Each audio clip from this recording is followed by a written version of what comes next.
Thank you for coming back to PNITV, Positive News and Information. I'm your host, Lou Fernandez. This next segment is actually a part one of a three-part series on gun safety. Kathy Frazier sits down with Eileen Rigg, and they go over some gun safety issues that you may not be aware of. Take it away, Kathy. Hi, this is Kathy with PNITV, and I'm here with Eileen Rigg, who is an expert in handguns. How are you today? I'm doing great. How did you get into the sport of handgun and handgun shooting? Well, it started when my husband started Rigg's Gun Shop back in 1968, and I started helping in the store. Then we built the range, and it all started by accident with him having to do a sound check to make sure the range wasn't too noisy. And I found out, hey, this can be fun. You know, guns just aren't for hunting and for protection. They're a sport too. So the competition, I'm a very competitive person, and when the whole idea of sight picture and trigger pull and all the little idiosyncrasies of shooting really took over, and I realized just how much fun this can really be. Okay. And what made you decide to look at handguns for self-defense as opposed to, or in addition to, sport of handgun shooting? Well, I carried a gun because husband said you should, and all the guys said that you should. So I carried it and knew about guns because from competition from in here, I knew, pretty much how they worked and how they operated and all that good stuff. And then there was one night that my girls, my oldest daughter was 19, my youngest daughter was 15 at the time.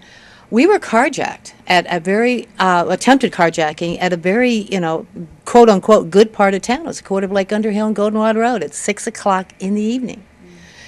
And these three guys jumped the girls and I, and here I was, the quote unquote expert, the marksman, and I didn't know what to do.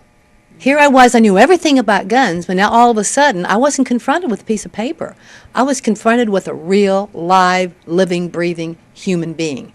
And all the thoughts and all the panic and everything that went through that horrible situation and not knowing what to do, even though I knew all about my gun.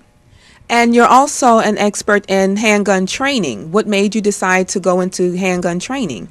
That night, here I was, supposedly knowing everything about guns, like I said a few seconds ago, and I didn't know my ammunition. Was I in fear of my life or great bodily harm? And of all the stupid things, I was worried about bad publicity for the store. And then the physiological things take over.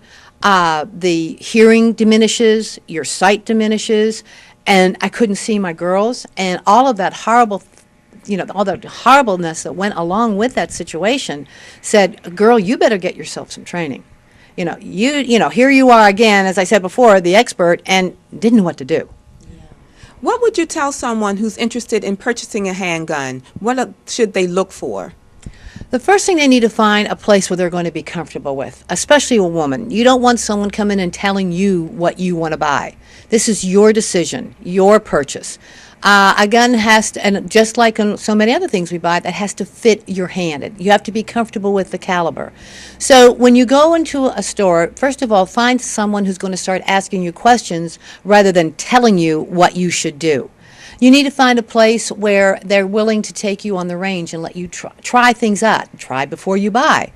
Some place that has lessons so that you can get comfortable. I know this seems a very, very strange word to use with firearms, and that is being comfortable. But guns are a tool. No different than we pick up a hammer to hang a picture. Of course, safety-wise, of course, we have to have that in consideration. But when you are facing a self-defense situation, you have to keep your eyes and ears on what's going on around you. You cannot be worried about the firearm that you're using. Is this going to work or isn't this going to work? Can I do this or can I do that? All those situations and all those questions have to be answered way ahead of time, and that's what the training is.